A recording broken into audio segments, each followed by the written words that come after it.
Hello बच्चों, आज हम पढ़ेंगे कक्षा 10 विषय विज्ञान प्रिज्म द्वारा प्रकाश का अपवर्तन एवं वर्ण विक्षेपण का भाग 1। तो सबसे पहले हम प्रिज्म के बारे में पढ़ेंगे। प्रिज्म क्या होता है? किसी कोण पर झुके हुए दो समांग पारदर्शी समतल पृष्ठों से घिरे माध्यम को प्रिज्म कहते हैं। जैसा कि हम चित्र में देख पा रहे हैं कि हमारा पहला जो है समांग पारदर्शी समतल पृष्ठ जो है ADEB है, और दूसरा जो है समांग पारदर्शी जो है समतल पृष्ठ ADFC है, और इन दोनों के बीच में इतना जो है ये कोण बन रहा है। इस कोण पर ये झुके हुए हैं, तो इस तरीके से यह एक प्रिज्म है। और प्रिज्म में जो है वो दो त्रिभुज होते हैं। देखिए, एक त्रिभुज ये है और दूसरा त्रिभुज जो है ये है। देख पा रहे होंगे आप लोग। और इसमें 3 आयत या वर्ग होते हैं। एक तो ये है हमारा ये वाला, जिसको बोल सकते हैं BCFE, और दूसरा वाला जो है हमारा ये है ADDEEB। ये दूसरा वाला जो है वर्ग या आयत हो गया। इसी तरीके से ये वाला जो है ADDF और FCCA, ये जो है तीसरा वाला वर्ग या आयत हो गया। तो प्रिज्म में 2 त्रिभुज और 3 आयत या वर्ग होते हैं। ठीक है बच्चों। अब इसके बाद हम पढ़ेंगे अपवर्तक पृष्ठ। जिस समतल पृष्ठों से प्रकाश का अपवर्तन होता है वे अपवर्तक पृष्ठ कहलाते हैं। अब देखिए चित्र में जो है एक पृष्ठ यह है हमारा और दूसरा वाला जो पृष्ठ यह है। इन्हीं दोनों से प्रकाश का अपवर्तन होना है। अतः ये दोनों पृष्ठ जो है ADEB और दूसरा पृष्ठ हमारा हो गया ADFC जो है वह अपवर्तक पृष्ठ होगा, क्योंकि इन्हीं दोनों पृष्ठों पे अपवर्तन होना है। ठीक है। और ये देखिए दोनों अपवर्तक पृष्ठ जिस कोर पर मिलते हैं, देखिए जहाँ पर ये दोनों आपस में मिलते हैं, इनके मिलने से जो कोर बनता है उसको हम लोग अपवर्तक कोण कहते हैं। अपवर्तक कोर, ये देखिए। और दोनों अपवर्तक पृष्ठों के बीच का जो कोण होता है उसको अपवर्तक कोण कहते हैं। इसे प्रिज्म का कोण कहा जाता है। और कोर के ऊपर या नीचे वाली ये जो भुजा है उससे जो बन रहा है पैटर्न, उसको हम लोग या इसको जो है जिस तरीके से प्रिज्म को हम लोग रखते हैं वह प्रिज्म का आधार होता है। उसको प्रिज्म का आधार बोलते हैं। ठीक है बच्चों।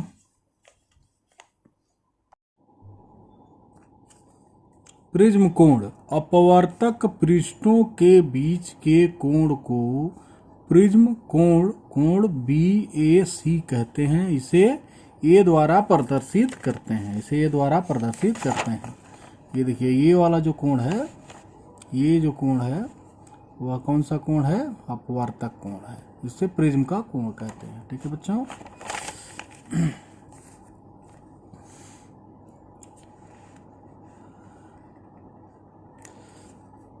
अपवर्तक कोर।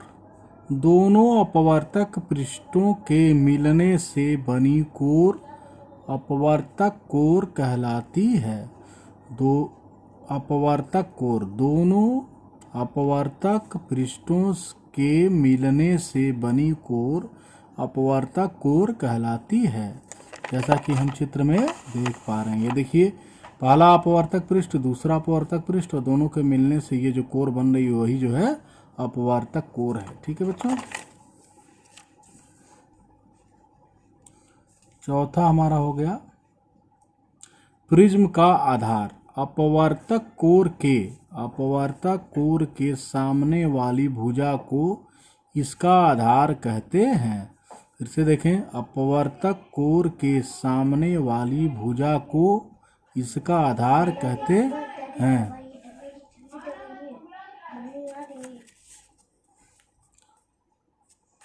मुख्य परिच्छेद। अपवर्तक पृष्ठ के लंबवत किसी समतल द्वारा काटे गए परिच्छेद को प्रिज्म का मुख्य परिच्छेद कहते हैं, एबीसी कहते हैं, मुख्य परिच्छेद एबीसी कहते हैं। अपवर्तक पृष्ठों के लंबवत किसी समतल द्वारा काटे गए परिच्छेद को प्रिज्म का मुख्य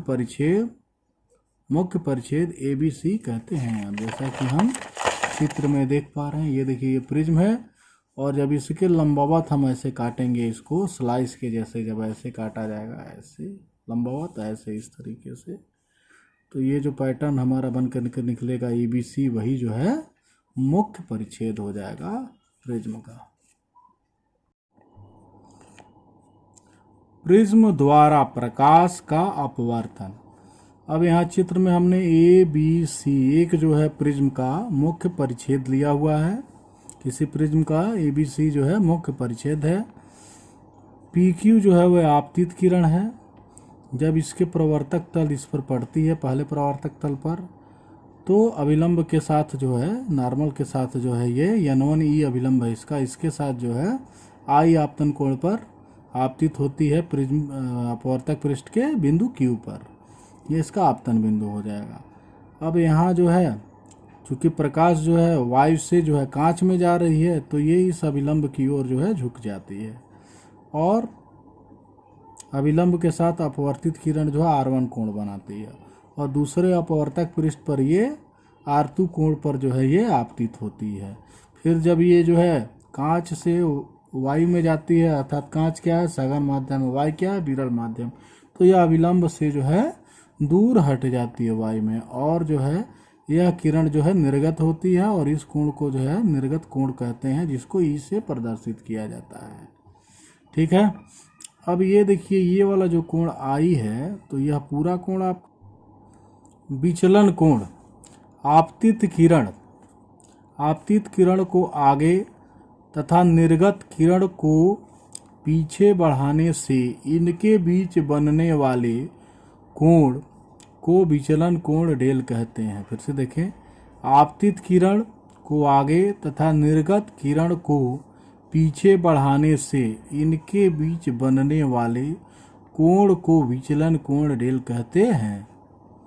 किरण आरेख से हमारा ये देखिए ये जो कोण है I-R1 और ये जो कोण है E-R2, तो अंतः कोण का योग बहिष्कोण के बराबर होता है, यानी I-R1 प्लस E-R2 बराबर हो जाएगा डेल।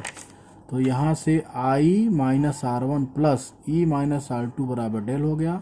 I और E को हमने एक साथ लिख दिया, -R1 -R2 को एक साथ लिख करके माइनस कॉमन ले लिया, और ये डेल हो जाएगा। तो I प्लस E और यहाँ माइनस हमने कॉमन ले लिया, ये हो जाएगा R1 प्लस R2 बराबर डेल हो जाएगा। ये हमारा संबंध फर्स्ट हो गया।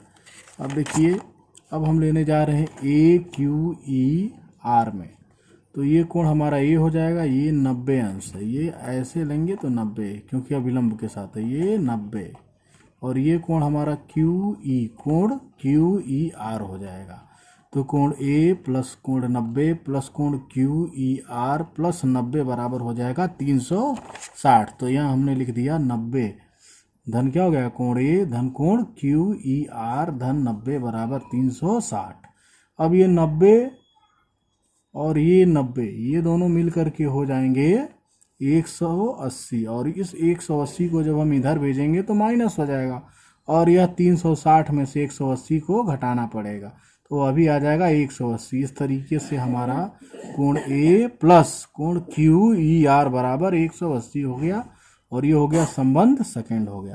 अब त्रिभुज जो है QRE में जो है मैं लेने जा रहा हूँ, तो इस त्रिभुज में जब लेंगे तो इस त्रिभुज में चित्र से देखिए QER में हो जाएगा R1 प्लस R2 प्लस कोण QER बराबर 180, क्योंकि त्रिभुज के तीनों कोणों का मान जो है वह 180 अंश होता है। ये देखिए, तो कोण R1 प्लस कोण R2 प्लस कोण QER बराबर 180 अंश, ये संबंध 3 हो गया।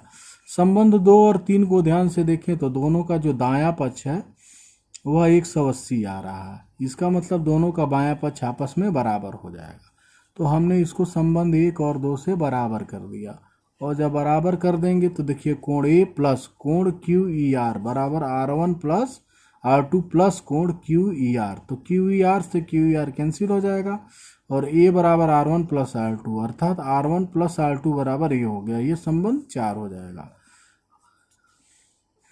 अब ये देखिए न्यूनतम या अल्पतम विचलन कोण के लिए तो डेल बराबर डेल एम हो जाएगा, यहाँ से आई बराबर ई हो जाएगा। ठीक है, ये न्यूनतम विचलन कोण के लिए जो है कंडीशन होती है। इसी स्थिति में जो है जो विचलन कोण का मान है सबसे कम पाया जाता है। कब पाया जाता है? जब आई बराबर आपतन कोण बराबर निर्गत कोण हो जाए और जो है R1 बराबर R2 हो जाए और जो है अपवर्तित किरण QR जो है प्रिज्म के परिच्छेद जो AB है उसके जो है जो प्रिज्म का जो है परिच्छेद क्या है BC हमने ले लिया, ये भुजा BC के जो है ये समांतर होनी चाहिए, BC के समांतर जो है होनी चाहिए।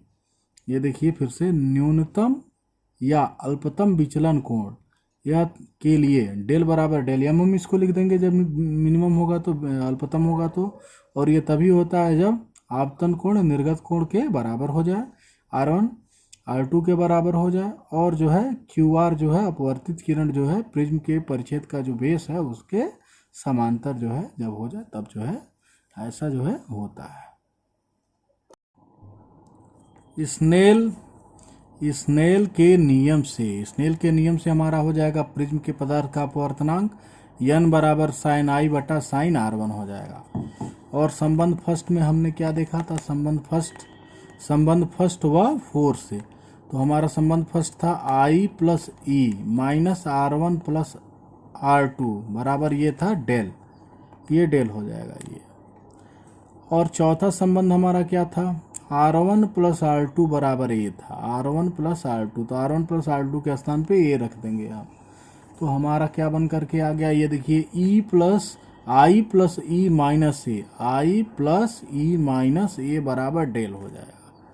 अब ये देखिए न्यूनतम विचलन कोण के लिए न्यूनतम विचलन कोण यानी डेल बराबर जब डेल एम हो जाएगा, न्यूनतम विचलन कोण को डेल एम से लिखते हैं। तो उस स्थिति में हमने पहले बता रखा है क्या हो जाएगा? आई बराबर ई हो जाता है, R1 बराबर R2 हो जाता है। अब जो है आई प्लस ई माइनस ए बराबर डेल से जो हमने यहाँ पर लिख रखा है, अब यहाँ से ई के स्थान पर भी मैं आई भरने जा रहा हूँ क्योंकि ई बराबर आई है, तो यहाँ आई प्लस आई माइनस ए बराबर डेल एम हो जाएगा। ये इधर जाएगा तो प्लस हो जाएगा, तो डेल एम प्लस ए हो जाएगा और ये आई और आई मिलकर के 2i हो जाएगा।